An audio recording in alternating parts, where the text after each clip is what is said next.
É sempre bom estarmos juntos. Investigações sobre Viver é o programa, uma palestra na Sociedade Teosófica no Brasil, e é sempre uma alegria, uma satisfação poder encontrar aqueles que buscam algo mais da vida, um sentido maior para a existência e que querem descobrir e partilhar das grandes causas da humanidade, dos grandes mistérios da existência, dos segredos da natureza e poder, com uma sabedoria universal, traduzi-la em um viver novo, em um viver de novas relações a partir de uma nova visão da vida. A teosofia, Theos, Sofia, sabedoria divina, ela nos convida a termos um olhar acolhedor para todas as linhas filosóficas, religiosas, pela linha da ciência, e a ter esse olhar acolhedor onde se pode, comparando as suas afirmações, os seus ensinamentos, extrair dali uma essência fundamental que está na base de todas elas, e esse tesouro que está na base de todas essas linhas chama-se teosofia. Esse tesouro é estimulado no seu aspecto mental no segundo objetivo da Sociedade Teosófica. O primeiro, conhecido, formar um núcleo da fraternidade universal sem nenhum tipo de distinção. Raça, sexo, cor, nível econômico, são vários modos de uma mente fragmentada separar as coisas, e a fraternidade é sem nenhum tipo de distinção. E o segundo é incentivar o estudo de religião comparada, filosofia e ciência. As religiões comparadas nos fornecem uma oportunidade de trazer esse sentido de tesouro implícito nas suas fontes primárias. E duas tradições muito reconhecidas no Oriente chegam até nós, graças também muito à Sociedade Teosófica no mundo, que são a tradição do budismo e a tradição do yoga, nos Yoga Sutras de Patanjali.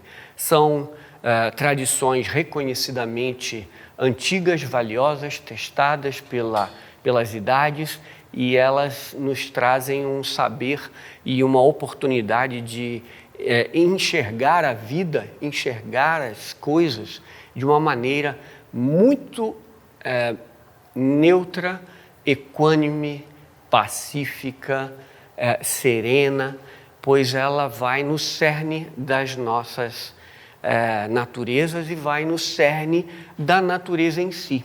E assim coaduna-se um ser que vive, que pensa, que age com as leis da natureza, com as leis implícitas do ocultismo, da sabedoria universal. Esse aqui é o sentido que eu queria trazer como apenas uma proposta de comparação e de partilha de visões em comum dessas duas tradições. Nós fazemos as lives de quarta-feira, né?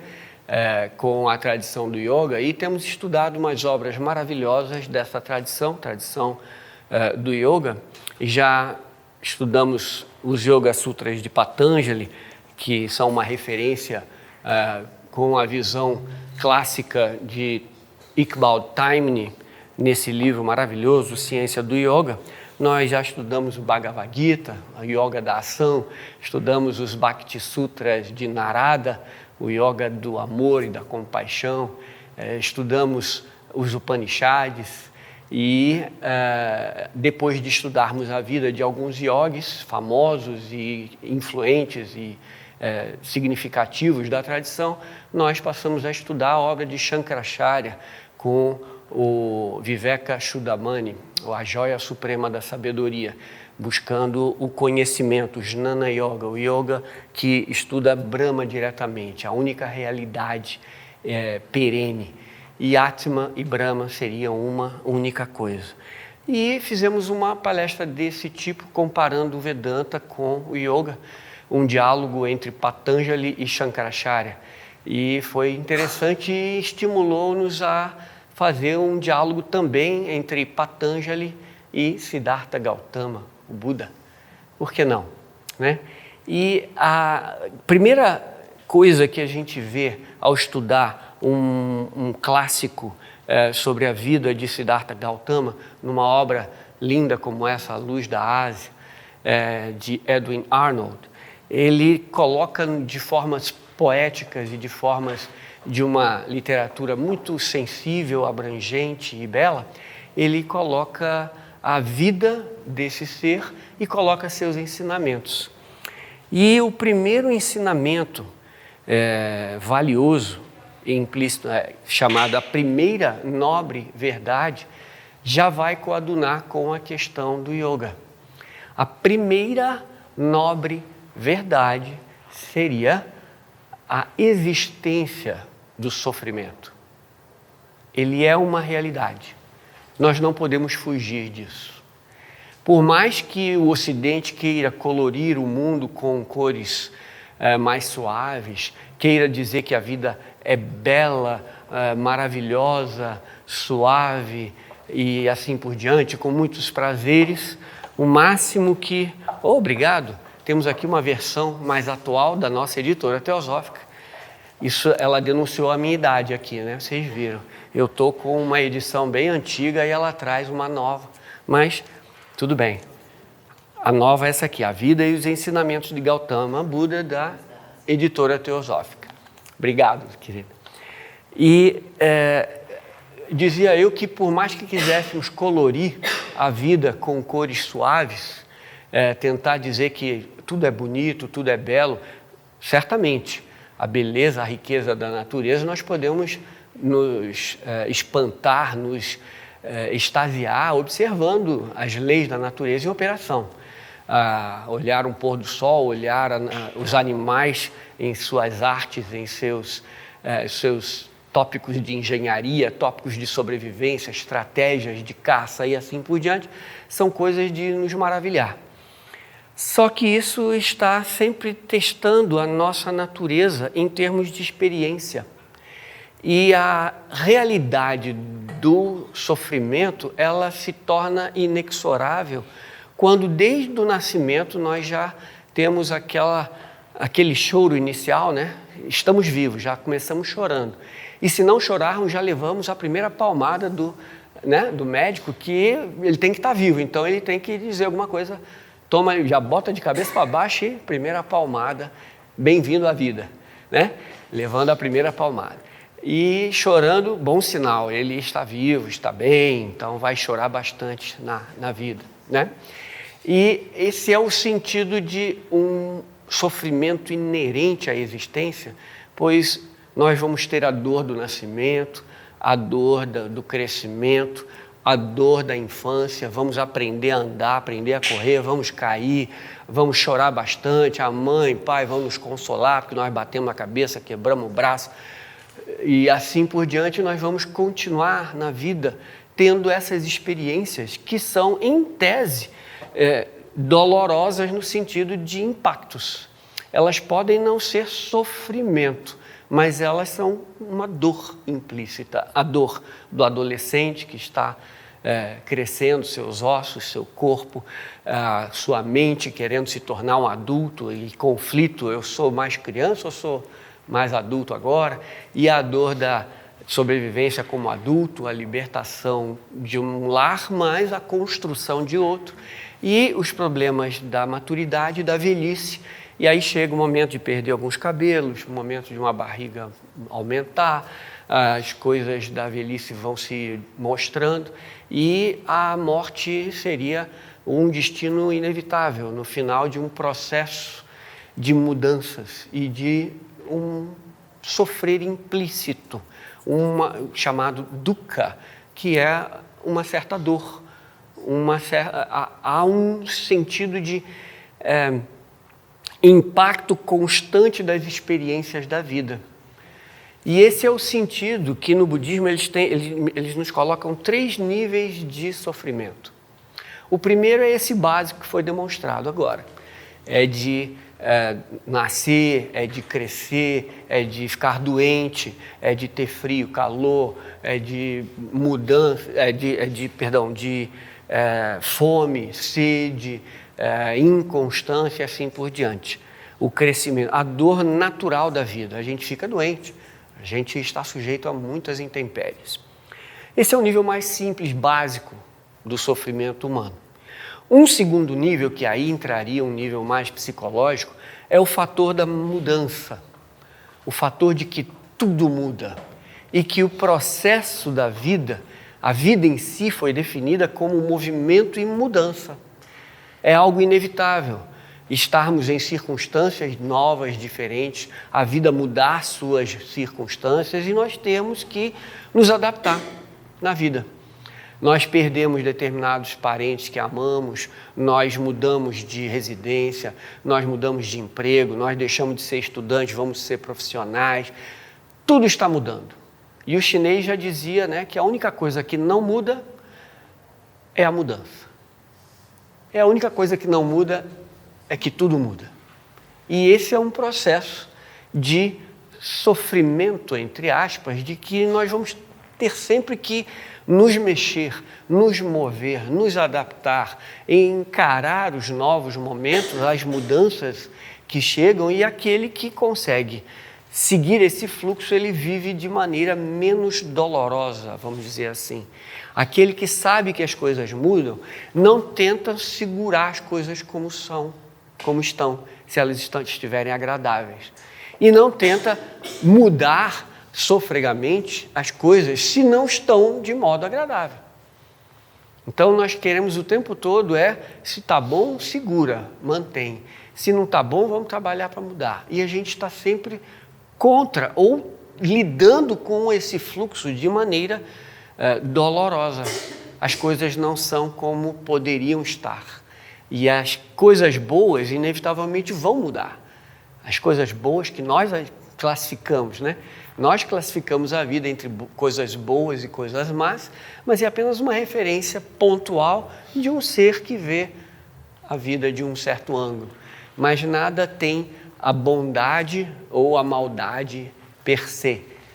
A natureza não é nem boa nem má, ela é. E quem dá a qualidade de boa ou má somos nós que, em nossa referência, em nossas preferências, classificamos. Mas muitas vezes as coisas chamadas ruins vêm para o bem. E muitas coisas chamadas boas não vêm para tão bem assim. As consequências nós vamos ver. Então, o sentido segundo, em termos de sutileza de sofrimento, é esse da mudança constante de tudo. E o primeiro, mais filosófico, mais intrínseco motivo de sofrimento é a não plenitude do ser. É algo que, quando Jesus dizia, eu e o Pai somos um, é aquela comunhão, a união de Atma, que é o mais elevado no homem, com Brahma, que é a divindade universal. Atma e Brahma são uma única coisa. E esse aqui é o sentido de essa separação entre Atma, que se vê identificado com os mecanismos de manifestação, ele, por isso mesmo, está dissociado da divindade, do eu pleno, da natureza suprema, da divindade. E esse é o sentido de, ao ignorar essa comunhão implícita, ao ignorar que é uno com o Pai, há todo um processo de engano, de erro, de dor, de sofrimento, pois agora passamos a lutar por alguma entidade separada contra as outras que são vistas como inimigos, ameaças ou coisas que o valem. Esse é o sentido de uma ignorância fundamental. E quando o budismo fala nisso, o yoga vem com a sua filosofia de kleshas, que a palavra klesha quer dizer justamente aflição, onde o primeiro klesha já é avidya, ou uma ignorância fundamental. Já temos uma conexão entre o budismo e os Yoga Sutras de Patanjali. A primeira coisa que nos faz sofrer é uma ignorância fundamental. Avidya é o primeiro klesha. E já como consequência dessa ignorância, vem o segundo klesha, que se chama asmita. É um sentido de eu sou isto. É um sentido de eu tenho determinados tipos de manifestação. Eu sou algo que que não é a divindade. Eu estou identificado com determinados modos de manifestação. E esta é a chamada heresia da separatividade, vinda da ignorância fundamental. Então nós vimos no budismo níveis de sofrimento, e o primeiro deles é uma ignorância fundamental também. E no yoga, essa ignorância vidya traz asmita, ou um senso de separatividade, e esse senso de separatividade nos coloca ante a vida com uma necessidade de buscar o prazer para esse centro e fugir da dor inerente à vida nesse centro. Então é raga e dvesha. Raga seria um apego ao prazer, uma busca constante, sedenta por o bem-estar, o prazer para si. E dvesha seria um desejo constante de sair da dor, sair do desconforto, sair do incômodo, não querer sofrer. E este processo, então, vindo da ignorância, que traz o sentido de separatividade e que passa a buscar essa luta por prazer e fuga da dor, nos insere num viver ansioso, apegado, agarrado ao prazer, lutando para não se ter dor.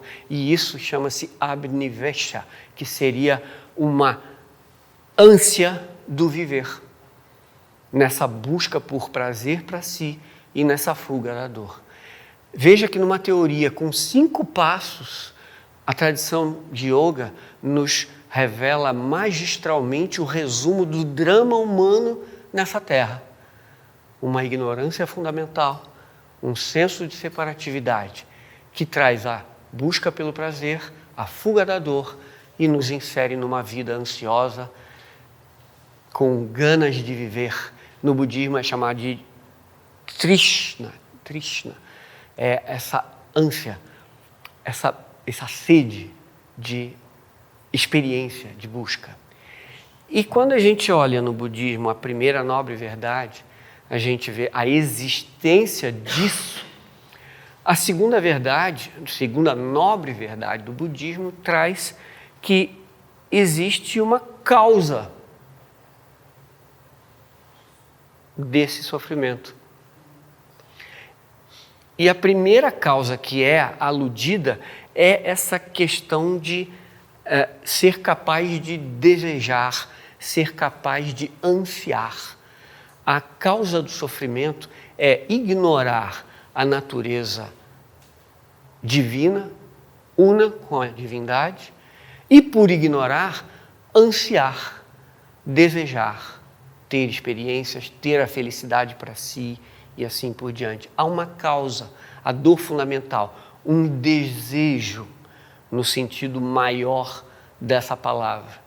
Então, o desejo como uma fonte de sofrimento constante. E há uma causa para este sofrimento fundamental. Seria esse desejo, essa capacidade de ansiar, essa capacidade de buscar e de não estar satisfeito, vamos dizer assim. E existiria a terceira nobre verdade, que seria que existe uma saída para esse sofrimento. Buda fazendo 4 nobres verdades, a existência disso, existindo uma causa para isso, e a terceira há uma saída para isso. Há um caminho. Ele é palpável, ele é plausível, ele é caminhável por qualquer ser humano. Como ele caminhou, ele convida a todos a caminhar. E esse é o sentido, então, do que é a quarta nobre verdade? Seria o caminho de 8 passos para a cessação do sofrimento. Então, se você tiver o ânimo, o ímpeto, a audácia, no bom sentido, de querer sair das misérias da vida, você pode, ao trilhar os 8 passos do Buda, resolver o problema todo do sofrimento humano. E esse é um sentido interessante de comparar. Uma vez eu cheguei a apresentar aqui, já faz alguns anos, um comparativo entre os 8 passos do budismo e os 8 passos do yoga, mostrando há um bom tempo atrás. Tem alguém falando assim, tempão, né? Mas a gente comparou os 8 passos da quarta nobre verdade do Buda, o caminho óctuplo do Buda, com a yoga de 8 passos, Ashtanga Yoga, 8 anga passos, a yoga de 8 passos. E nela nós vemos 3 aspectos. Nós vemos um aspecto que é da ética e da moralidade, nos 2 sistemas. Então, nos 8 passos, na quarta nobre verdade do Buda, seus 8 passos, o caminho óctuplo, nós vemos aspectos de ética e moralidade, nós vemos aspecto de uma higienização psicofísica e nós vemos aspecto de meditação, o aspecto do trato com o aparato de percepção, a mente. Por isso que o yoga é definido como Yoga Citta Vritti Nirodha, é a cessação das modificações do princípio pensante, do princípio de percepção. Não só pensante, mas da percepção em si. Citta é além da mente. É todo o sentido de percepção em vários níveis, inclui além da mente. Então, Nirodha é a cessação. Vritti é transformação, modificação. Os pensamentos, as imaginações, as projeções, um conhecimento errôneo, até o conhecimento correto é classificado como vritti da mente. Estados mentais que estão fora, trabalhando, fazendo com que o ser se identifique com esses pensamentos, com essas compreensões que são parciais. Enquanto a mente estiver nesse trabalho, nós estamos sendo enganados. Como é dito, né? A mente mente. Ela nos engana o tempo todo. Ela é a assassina do real, como diria Blavatsky na Voz do Silêncio, e que o discípulo mate a assassina. Não é para acabar com a própria vida, matar a assassina. É para não mais permitir que ela lhe engane. É para não mais permitir que ela distorça uma percepção pura. E esse aqui é o sentido do yoga, como uma maneira de ver em que a mente agora pode ser aquietada e a percepção espiritual ser plena no contato com as coisas, e o sentido da ordem que o Buda coloca nos 8 passos. Antes de eu entrar nos 8 passos, eu queria trazer uma comparação dessa questão da vida ser um sofrimento implícito. No Luz da Ásia, tem uma passagem dizendo que a dor é a sombra da vida. Ela está constante, inerente, ela está lá o tempo todo, em todos aqueles processos que nós vimos, nos 3 níveis de sutileza que nós vimos. E há um sutra que ele, às vezes, é contestado, vamos dizer assim, que ele é questionável para as mentes ocidentais que não querem ver que a vida tem esse sofrimento implícito nela e que há uma atitude nova para a gente lidar com isso.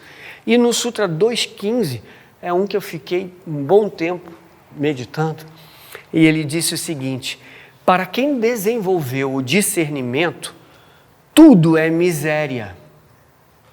Por causa da dor resultante das mudanças, ansiedades e tendências, bem como dos conflitos que permeiam o funcionamento dos gunas e das vrittis da mente.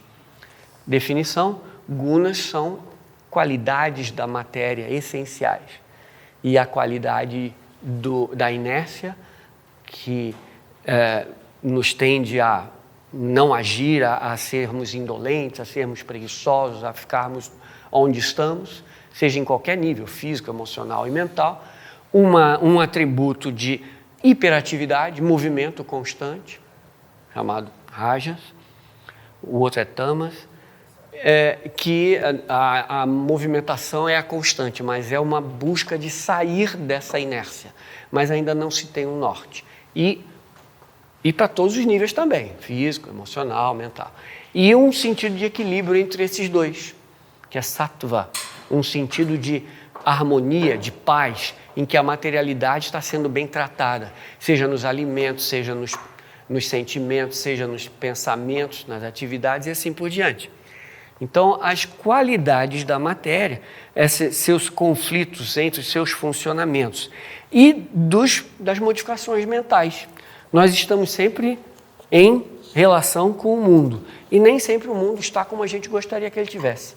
Nem sempre nossas circunstâncias estariam onde a gente gostaria que elas estivessem. E ao tudo mudar, as circunstâncias mudarem, a vida ser um fluxo e o sofrimento está inerente nesse fluxo e nessa circunstância de ignorar a sua natureza divina, nós estamos sempre encontrando miséria na existência. Nós encontramos a pobreza, a fome, nós encontramos a ignorância, o preconceito, e assim nós vemos esse teatro da vida se desenrolar, e a gente estudando essa sequência de sutras, tem passagens maravilhosas dizendo que se nós estamos ainda iludidos, e nos Yoga Sutras é dito que nós temos o componente espiritual chamado Purusha e o componente material chamado Prakriti. A materialidade seria Prakriti, toda a materialidade. E o sentido espiritual seria Purusha. E o que existe de função nesse mundo que nós vivemos? É dito no outro sutra que Prakriti existe para fornecer ao Purusha experiência e libertação.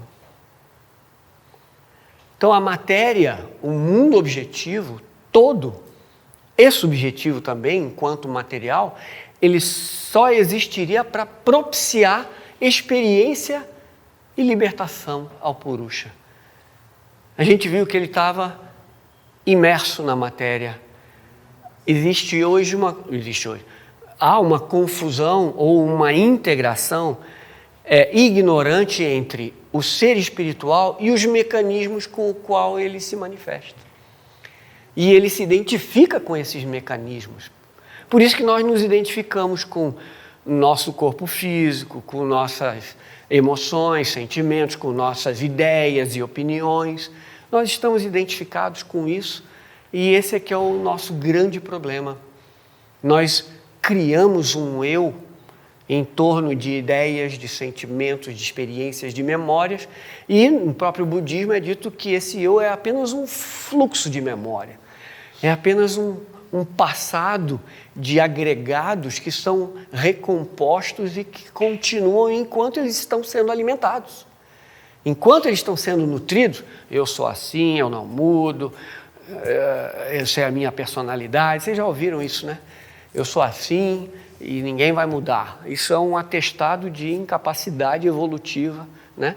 Eu não vou mudar. Eu sou assim e ponto final. Então esse aqui é o nosso grande problema. Nós nos identificamos com essa característica, com essa identidade, assim por diante. Nós alimentamos esse ente separado, esse eu, que na verdade é um não eu. Na verdade, ele não está uno com o verdadeiro eu, a verdadeira divindade. E ele se retroalimenta à mercê de ideias, à mercê de circunstâncias, uma imposição das suas visões, uma visão de modos de pensar, de valores, de cultura e assim por diante. Nós temos que impor em tudo e todos aquilo que a gente acha. É um conflito constante. E esse aqui é o sentido de uma vida espiritual, não ser... muitas vezes é dito que você tem que acumular conhecimento para a vida espiritual, você tem que acumular sabedoria no sentido de informação e trazer muita coisa, bagagem, você será alguém com muita bagagem. E os verdadeiros sábios dizem, eu acho que é o contrário. Eu acho que quando você começa a se despir de tudo aquilo que lhe bloqueia a um sentido maior de comunhão com a vida, de comunhão com os seres, quando você começa a se despir de tudo aquilo que te separa do próximo, quando aquilo que você alimenta, você deixa de lado e você começa a abrir espaço para que a vida aconteça através de você. Não mais você ser o produtor da vida, mas a vida se expressar através de você. Quando há necessidade de ação, você age. Quando há necessidade de não ação, você não age. Quando há um fluxo do viver natural, é quando abrimos a percepção e há um sentido de comunhão com a existência. E aí a mudança que o Buda fala, as alternâncias e os apegos e as coisas que Patanjali fala, não serão mais empecilhos para uma vida plena. Pois ao esvaziarmos a nossa natureza de ego, de eu, ao sairmos desse conglomerado de memórias, ideias e conceitos e condicionamentos assim por diante, nós estamos abrindo espaço para a vida. Nós estamos abrindo a possibilidade de uma percepção nova, contínua, constante da existência no momento presente, sem expectativas de futuro, sem condicionamentos do passado e não mais somos condicionados em termos de percepção. E assim nós podemos viver o momento como ele se mostra. Se ele pede ação, haja. Se ele pede serenidade e pausa, faça.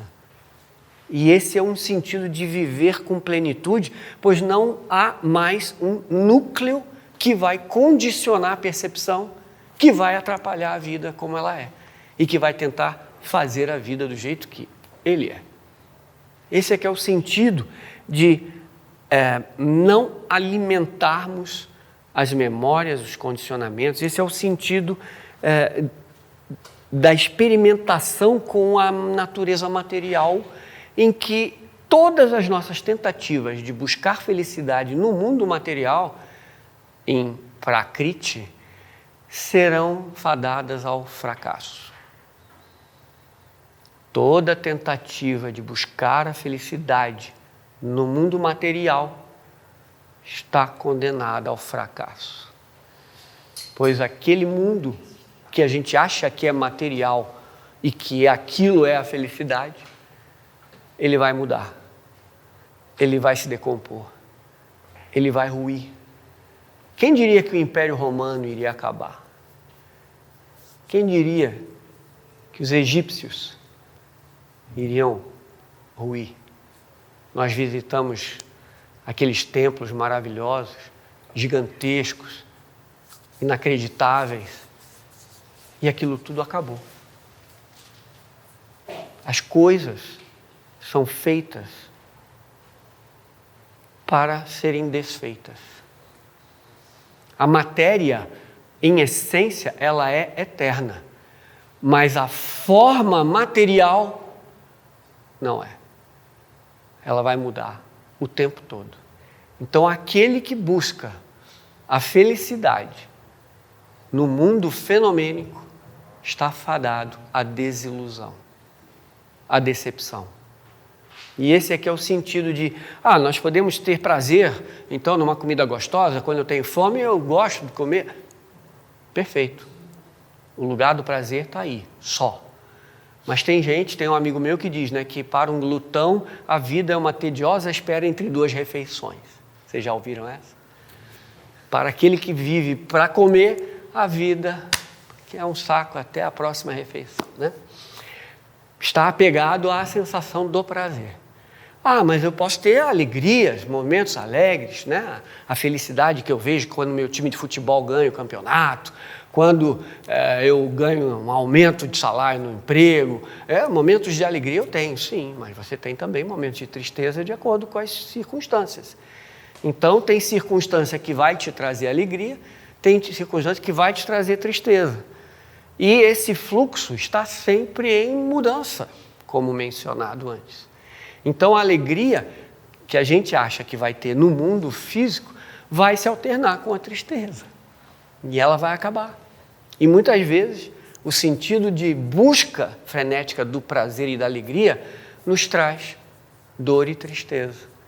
É ter aquela cena daquele homem numa mesa de bar, tomando uma bebida sozinho, sem falar com ninguém. Ele está tentando repetir a alegria que ele teve com os amigos num determinado dia, em que a mesa estava cheia, todo mundo ali, e conversando, se divertindo, ali ele identificou com uma felicidade. Mas ele volta para lá, mas os amigos já não estão lá, já mudaram, um se mudou, o outro perdeu o emprego, foi para outra cidade, o outro faleceu, e não sei o quê, e ele está ali tentando repetir tragicomicamente a felicidade ou a alegria que ele teve no momento passado. E assim nós tentamos agarrar as coisas em termos de alegria e não percebemos que elas vão passar.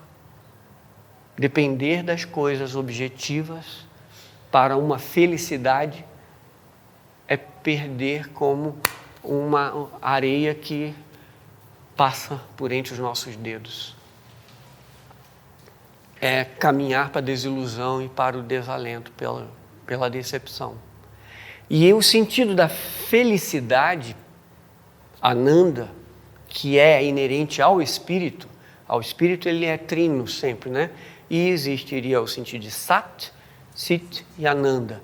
Sat é existência, Sit é consciência e Ananda é uma bem-aventurança, é um estado inefável de uma felicidade indescritível, indizível, que é inerente ao espírito.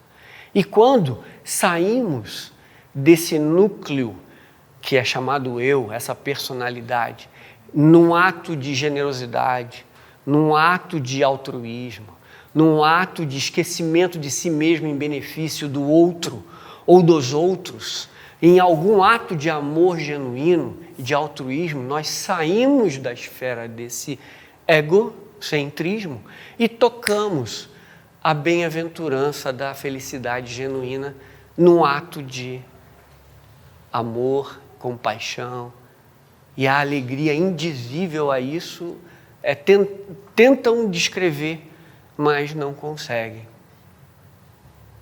Até uma linha de busca de felicidade, ainda, né, ilusória, mas que busca essas coisas, é uma linha de você fazer o bem, mas que quem foi beneficiado não saber que foi você. É como você entrar num pedágio e dizer, olha, está aqui, estou pagando a passagem do motorista aí de trás. E você sai e você nem olha para trás. Dizem que é uma alegria que você pode testar. A pessoa não te conhece, não sabe quem você é, mas vai ter um momento de uma surpresa agradável e você pode ir embora que você vai sentir alguma coisa. Quando você sai do eixo do ego, você toca o eixo do imortal ser que habita em você. E esse é o sentido da felicidade suprema. Então, a vida espiritual que Buda nos coloca numa realização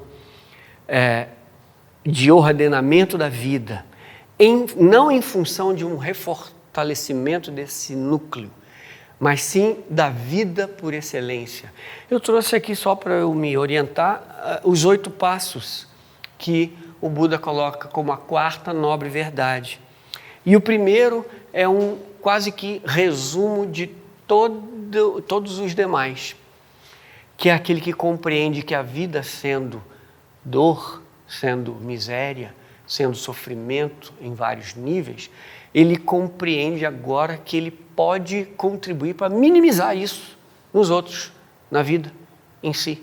Se ele compreender que não é aqui que a felicidade habita, e sim no espírito que é transcendente, que está fora dessa dicotomia de certo e errado, claro e escuro, bom, mal, e assim por diante, e há um bem que transcende o bom e o ruim, esse que percebe, que compreende que a vida está repleta dessa desilusão intrínseca, desse sofrimento inerente, ele compreende o que o Buda compreendeu, que a miséria e o sofrimento é uma realidade. E o que nós vamos fazer quanto a isso? 99,9999 vai dizer assim, não, a vida é boa, a vida é ótima. Não.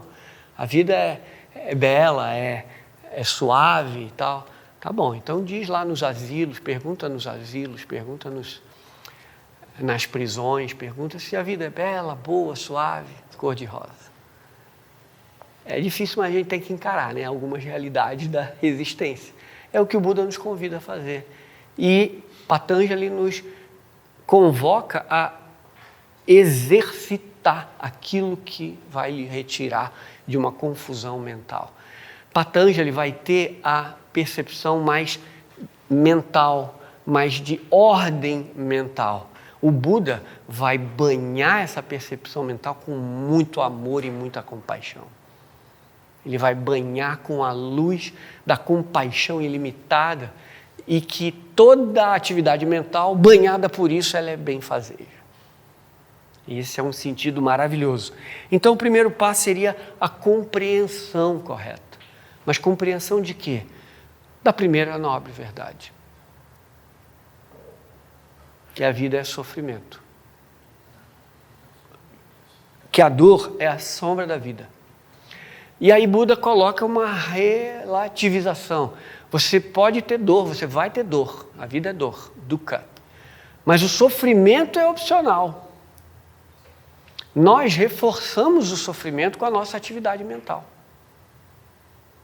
Bater com o pé numa cadeira, na mesa, né? Dói, né? Dedinho, mindinho lá, tão. É dor, certo? Qual é a atitude depois da dor?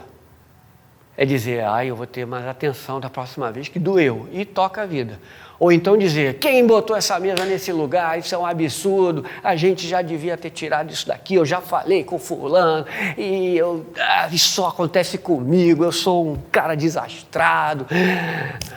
Há sofrimento aqui, né? Vamos lá, vamos construir aquele que sofre, né? Botando um monte de inputs psicológicos numa ação que foi objetiva. Bateu, doeu, fim. E não retroalimentar um sofrimento. E é o que a gente faz com tudo na vida. Em todos os níveis. A gente bate o dedo mindinho emocionalmente, mentalmente, a gente está batendo. É natural, vai bater, pode bater, escorrega, cai. A vida tem disso o tempo todo. Mas reforçar isso com o atributo mental, alimentando um centro de percepção que vai julgar se é bom, se é ruim, se está certo, se está errado, se aí é outro problema, aí é o drama humano, né? Na Terra, né? Então, essa compreensão como o primeiro passo, um pensamento reto como o segundo passo. Isso é um trabalho que Patanjali trabalha bem profundamente no processo dos 8 passos do yoga. Se Citta Vritti Nirodha, se a yoga é a cessação das modificações ou transformações do princípio mental, do princípio de percepção, um reto pensamento está implícito aí, de olhar as coisas como são, e não como você gostaria que fosse, e não como que deveriam ser, e julgando, e condenando e assim por diante. Um fato é um fato. Vamos pensar em cima das coisas como elas são e não colori-las como a gente acha que deveriam ser.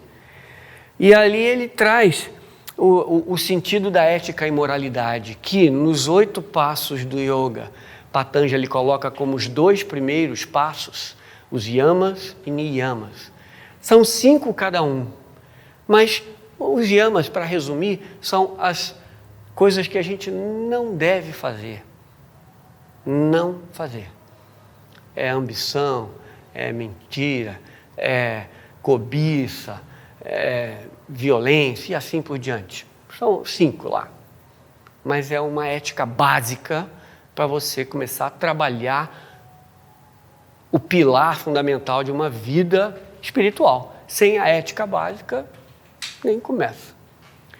Um segundo passo de Patanjali, que são os niyamas, já são observâncias. E que aí já é um trabalho próprio de comportamento ético. Aí tem lá, são 5 passos também. Pureza, contentamento, tem lá tapas, que é uma ordem, uma austeridade, um exercício da vontade. Tem outro que é estudo, autoestudo, que é svadhyaya, estudo de si mesmo e das obras sagradas. E tem um último, o 5º, que é Ishvara-pranidhana, uma entrega à divindade. O amor como rei, como eixo da vida do sadhaka, né, ou do buscador. Então há 2 dos 8 passos de Patanjali, que são os passos da ética e da moralidade básica. E aqui o Buda coloca como a fala correta, a ação correta e o meio de vida correto. 3 dos 8 caminhos, dos 8 passos do caminho. E um esforço correto. Então aqui você vê comportamento, você vê atitudes, você vê um exercício de ordenar a vida em termos de virtudes espirituais que vão trazer ordem à vida do aspirante, e essa ordem viabiliza a meditação, viabiliza o trabalho da mente. Não adianta a gente querer meditar e ser um santo se a gente deve na praça, se a gente traiu com a esposa do outro, se a gente causou dano a alguém do vizinho, coisa que vai. A vida vira uma conturbação e sem essa ética básica não teríamos condições de estabelecer a paz no tabernáculo para que a percepção mental possa ser trabalhada, possa ser aprimorada, aprofundada e a percepção ser plena. E esse é o sentido de, se eu tenho uma fala correta, se eu tenho a ação correta e um meio de vida correto, um meio de vida que não cause dor, um meio de vida que não seja fonte de sofrimento para ninguém, que eu não seja explorador do outro, cobrando juros extorquivos, né? Que eu não seja um açougueiro que vai viver da matança dos animais, que eu não seja um causador de... um banqueiro desses, sei lá, né? Ou qualquer coisa, atividade que você vai ganhar a sua vida, que cause dor e sofrimento aos demais. Alinhe a sua vida de ganha-pão também com uma vida ética, com uma vida construtiva e que não seja fonte de dor para nenhum ser senciente, ser que sente. Então, que seja alinhado isso. E o esforço devido. A questão da vida espiritual diz, mas você não precisa ter esforço, você não tem que se esforçar porque a vida já é, mas eu tenho determinados hábitos que eu posso usar a minha energia espiritual para corrigir. Se eu ainda tenho determinado hábito que eu sei que é impeditivo para uma vida de ordem, de paz e de percepção pura, que eu exerça o poder sobre a minha materialidade e tenho reto esforço. O esforço de fala correta, de ação correta, é um esforço de ordem na vida, de harmonia na existência, onde a minha existência não seja fonte de dor e sofrimento para ninguém. Em que eu possa, ao falar, lembra daquele, quando falar, que seja útil, verdadeiro e amável. Se não tiver as 3, é melhor que não diga. Tenta exercitar isso na vida. E numa vida social ainda por cima. Útil, verdadeiro e amável. Se não tiver os 3, né? E esse aqui é o sentido da ética do reto falar. Que você não seja um fofoqueiro, que você não seja um depreciador dos outros, que a sua fala seja construtiva, seja de apoio, seja de ânimo, seja de verdade, seja de amor, seja de afeto, de incentivo e assim por diante. Será que a gente consegue? Um simples passo, uma fala correta. Será que a gente pode? Vamos exercitar. E o penúltimo passo que o Buda coloca é a atenção reta.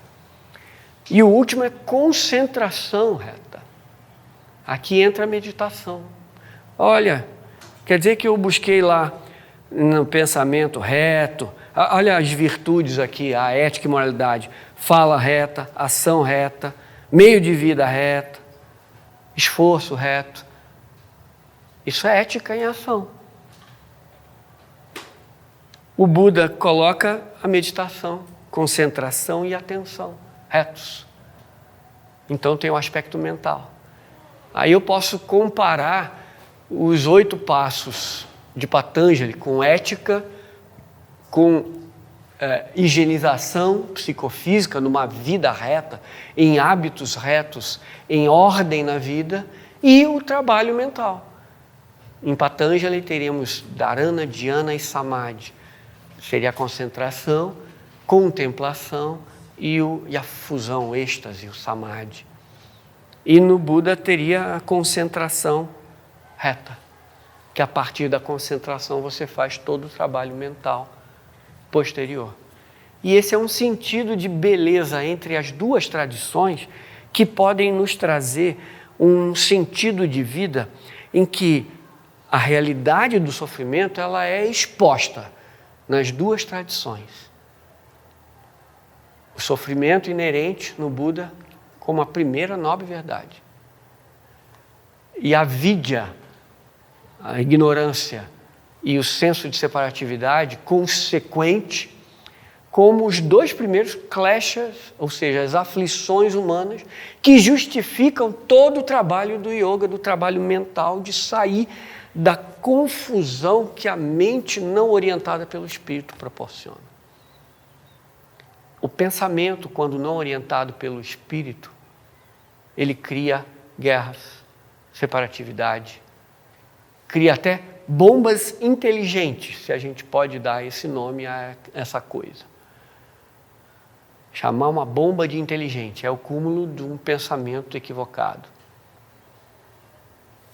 Então, enquanto o pensamento ou o intelecto não for iluminado por uma visão espiritual, ele separa, ele divide. Ah, eu sou isso, você é aquilo.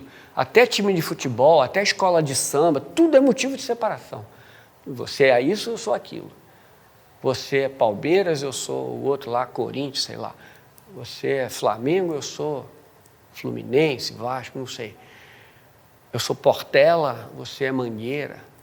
A gente separa tudo em coisas estanques. E a gente não tem uma visão agregadora, uma visão harmonizadora, uma visão iluminadora de uma atividade mental construtiva. O sentido de um sofrimento básico causado por atividades mentais que estimulam o desejo e a ânsia do viver, nós temos nas duas tradições, iguaizinhos. Como é que começa o desejo? Vocês já pararam para pensar? Você está na frente de uma vitrine e essa vitrine tem lá uma roupa muito bonita. Você vê a roupa é bonita. Ponto. Mas aí nós não paramos aí. Nossa, eu ia ficar bem dentro dessa roupa, hein? Eu ia ficar bonitão, eu ia ficar mostrando para os outros que eu sou um cara bem-sucedido, bem apessoado, uma pessoa de sucesso. Todo mundo ia me reconhecer como uma pessoa de sucesso, uma pessoa de status destacado na sociedade. Essa roupa eu tenho que ter. É cara, mas eu vou trabalhar e vou pagar sei lá quantas prestações com juros absurdos. Eu vou ficar no meio da vida lutando para pagar uma prestação. Mas eu tenho que entrar naquela roupa. Ela é bonita demais, vai me dar tanta coisa boa. Quando eu botei o pensamento, o intelecto, no meio de uma experiência qualquer, eu maculei toda a experiência, eu botei um mundo de dor e de sofrimento encomendado para ter uma projeção social que eu invento e que os outros inventam para mim. A propaganda é craque nisso. Você vai ser feliz dentro daquele tipo de roupa. Você vai ser feliz se consumir o meu produto. Você vai ser reconhecido por causa do meu produto. Então, há criações de necessidades e desejos para ir buscar. E nós somos pegos. Não foi Sócrates que, passeando pelas ruas da cidade, ele parou perto de uma loja, olhou a vitrine e o vendedor: hoje o senhor vai comprar alguma coisa? E ele disse: não, estou apenas contemplando tudo que eu não preciso para ser feliz. Não é interessante? Ele era livre. Não é? Era um Sócrates, né? Era uma pessoa qualquer aí, né? Não era alguém assim. Mas o sentido de há um eu separado que busca as coisas para si, que deseja, que anseia, está no cerne, na origem de muito sofrimento na vida. E como foi mencionado, buscar a felicidade no mundo externo, no mundo das coisas, é estar fadado ao desalento, ao desapontamento. E o sentido da felicidade é quando a gente sai do eixo desse núcleo condicionado de ideias e pensamentos e opiniões e projeções e ansiedades e tudo, é que nós podemos, então, ao sair desse núcleo, dessa perspectiva pessoal, encontrar uma visão espiritual genuína. Perguntaram ao Sr. Krishnamurti por que nós não deveríamos fazer sexo para sermos felizes, se é uma coisa tão boa. Aí Krishnamurti respondeu: por que é que fazemos até do sexo um problema?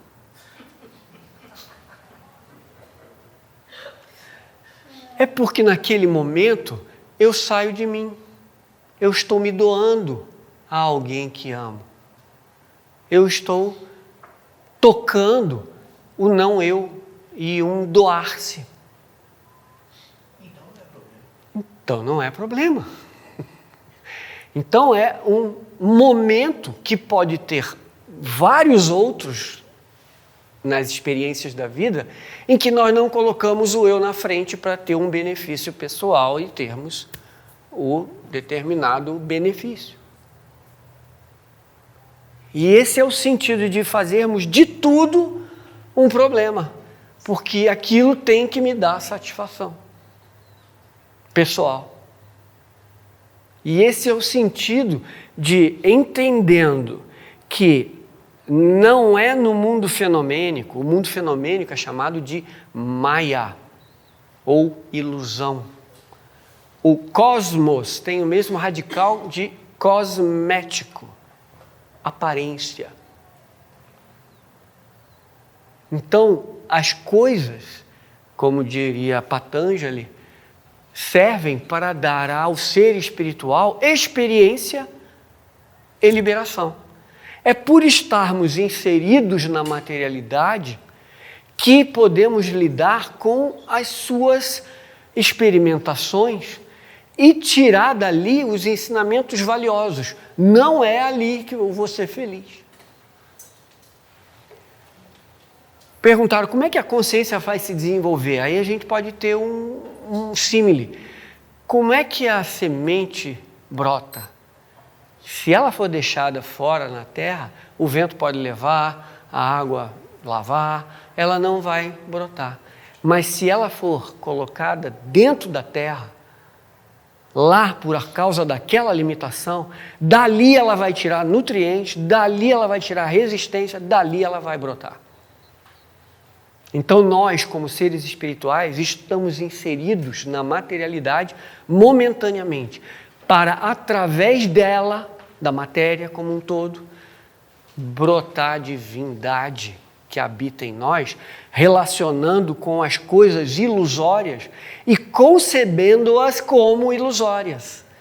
No budismo existe o princípio, de sunyata, de um vazio intrínseco às coisas objetivas.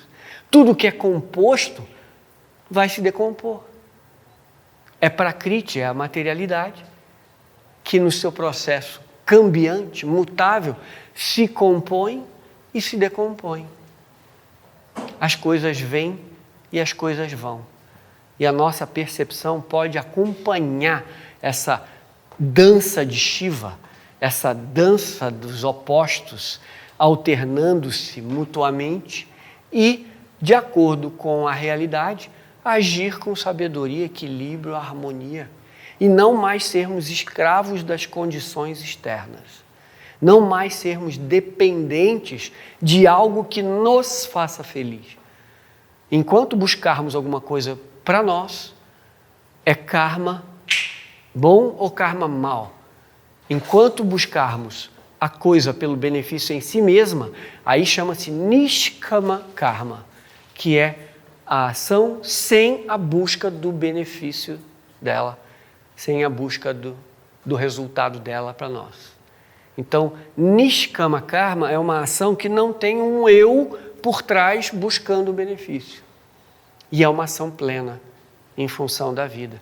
Então, tanto Buda quanto Patanjali vão mostrar que a vida tem o seu sofrimento intrínseco, que existe um mecanismo que constrói esse sofrimento implícito e que cabe àquela divindade que habita ali dentro entender essa relatividade do mundo, trazer uma percepção mais ampla da sua transitoriedade, da sua mutabilidade, da sua natureza ilusória, da sua natureza impermanente. E ao viver como um síndico de condomínio, que não é o dono do prédio, mas ele apenas cuida daquilo que lhe cabe, com zelo, e responde às suas obrigações, atende às suas responsabilidades. Se eu estou em um momento que eu estou com isso e isso de obrigações, eu cumpro. Ponto. Se eu não sou mais responsável por aquilo, eu não preciso mais aquilo. E o mundo pode ser vivido de uma maneira mais leve, de uma maneira mais ampla, benevolente, abençoadora, pois as coisas vêm e vão e nós podemos ir e vir com elas sem bloquear o fluxo da vida, sem lutar contra o fluxo da vida e entendendo que o espírito é imutável. Aquilo que é benéfico é imutável e está por trás de todas as coisas fenomênicas. Aí nós vamos passar a ver a vida como algo sagrado realmente, como algo que vai propiciar a libertação de todas essas naturezas espirituais que estão se expressando. Só no reino humano são quase 8 bilhões, de seres humanos.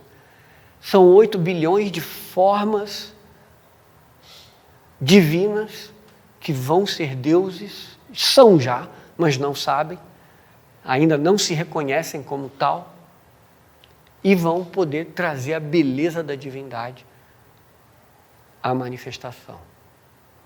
Esse é o convite de um Buda que superou todos os seus apegos, todos os seus condicionamentos, toda a sua visão distorcida por uma mente colorida, e ele transcendeu a natureza dos fenômenos e foi para o número espiritual, através de renúncia.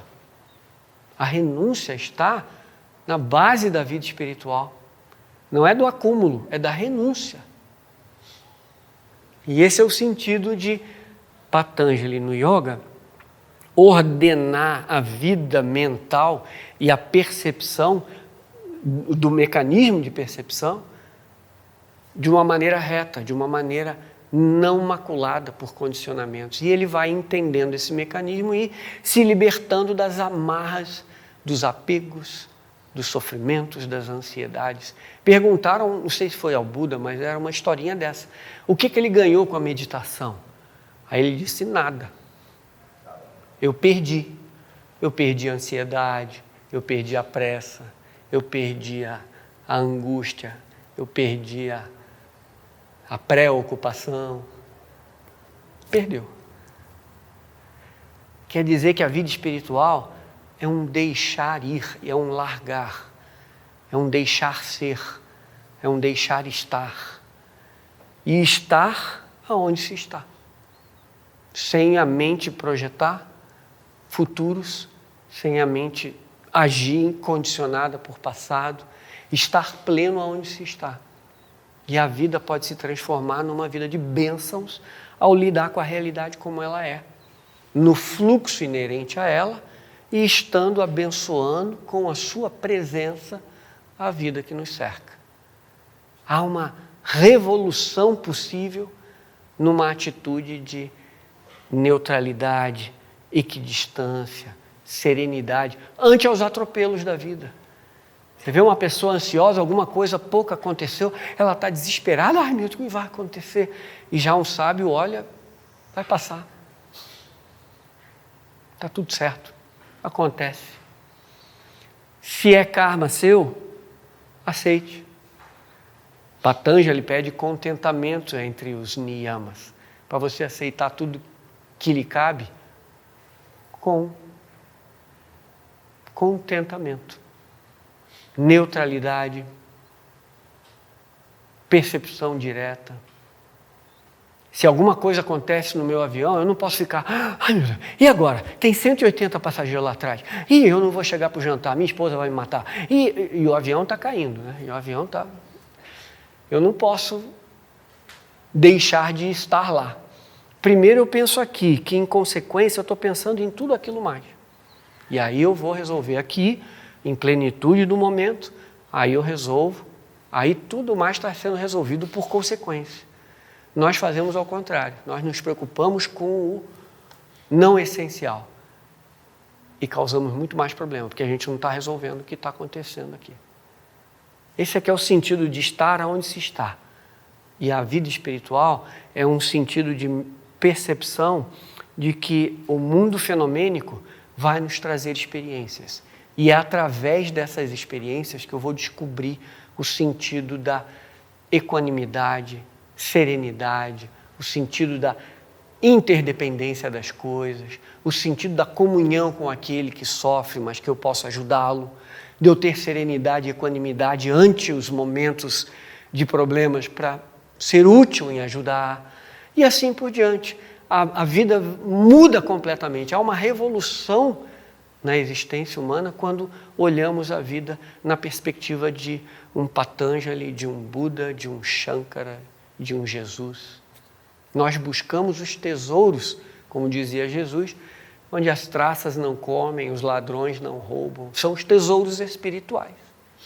São aquilo que interessa e que vai resolver todo o resto do fenômeno. É o tesouro essencial. Então essa é que era o nosso convite a uma reflexão entre os Yoga Sutras de Patanjali, que trazem uma maravilhosa maneira de lidar com a mente, de lidar com o mecanismo de percepção, para que você não seja mais identificado com seus mecanismos e perceba a divindade que você é e que a materialidade tem o seu lugar, tem a sua posição, vamos dizer assim, em termos de relação, e que você é um ser divino, sagrado, que é o Purusha que reina sobre a matéria. E o Buda também, ao transcender a materialidade, trazendo a percepção de uma dor, e quando ele sai do seu castelo, né, Siddhartha Gautama, e vai buscar a verdadeira sabedoria, ele abriu mão de um mundo e também usou da renúncia, e também usou do desapego e de um discernimento sublime. É o que Shankara traz na Vedanta, é o que Patanjali traz nos Yoga Sutras, é Viveka e Vairagya, é discernimento das coisas como elas são, e o desapego e um desapaixonamento, um não desejo de experiência por outro lado. Um retroalimentando o outro, e a vida espiritual podendo se fazer assim com mais plenitude. Se ainda estamos no caminho, que estejamos no caminho, com energia, e vamos seguir, porque, como diria Patanjali, o sofrimento que ainda não chegou pode e deve ser evitado. É o 2,16. Isso é fascinante. Quer dizer, não diz que o karma é inevitável? Que você plantou vai ter que colher? Vai, mas você vai colher como? Resmungando, brigando, opondo, criando mais?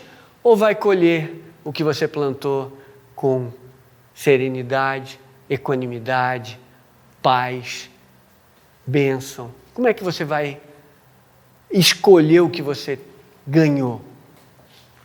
Perdão, como é que você vai responder ao que lhe cabe como colheita? Então, o trabalho, e o Taimini comentando esse sutra, ele diz, o trabalho do yogi não é nem quando se eu vou para o caminho do yoga ou não, é quando eu vou para o caminho do yoga, porque eu vou estar realimentando o sofrimento. E se eu transformar a maneira de responder à vida, eu resolvo de uma vez por todas. E saio do mundo da personalidade, da causa e efeito, e vou para o mundo do eterno. Ali o karma não reina. Assim como você é acordado de um sonho e aquilo é visto como ilusório, do mesmo modo alguém que saiu do eixo do eu e foi para o eixo do espírito, percebe a ilusão do mundo fenomênico. E esse perceber já não tem mais uma ação que vai macular e que vai vincular a uma consequência num futuro, numa outra encarnação, realimentando a roda do samsara ou dos renascimentos e mortes. Não, você sai desse eixo, vai para o reino do eterno. Você não é mais uma personalidade temporal que está interessada apenas no benefício do futuro ou agindo com motivação no passado. Você age porque a vida pediu. Porque as circunstâncias foram assim e foi necessário assim. E aí você age em benefício da vida. Se você não bota o eu como motivador da sua ação, você está em Nishkama Karma. Alguém que age pela ação e não buscando o benefício dela. Então você toca a eternidade. Ali a bem-aventurança é inerente. Ali a felicidade é inerente. Não no mundo da forma e do tempo e do condicionado. E esse é que é o convite dessas duas tradições lindas e que nessa breve partilha fica o convite a explorar e aprofundar tanta beleza e tanta profundidade em duas obras maravilhosas que são os Yoga Sutras de Patanjali, um caminho de união com o divino, e a mensagem de Siddhartha Gautama Buda para a libertação do sofrimento. E era essa a ideia que a gente tinha para hoje. Eu agradeço de coração a atenção e paciência de todos vocês. Muito obrigado.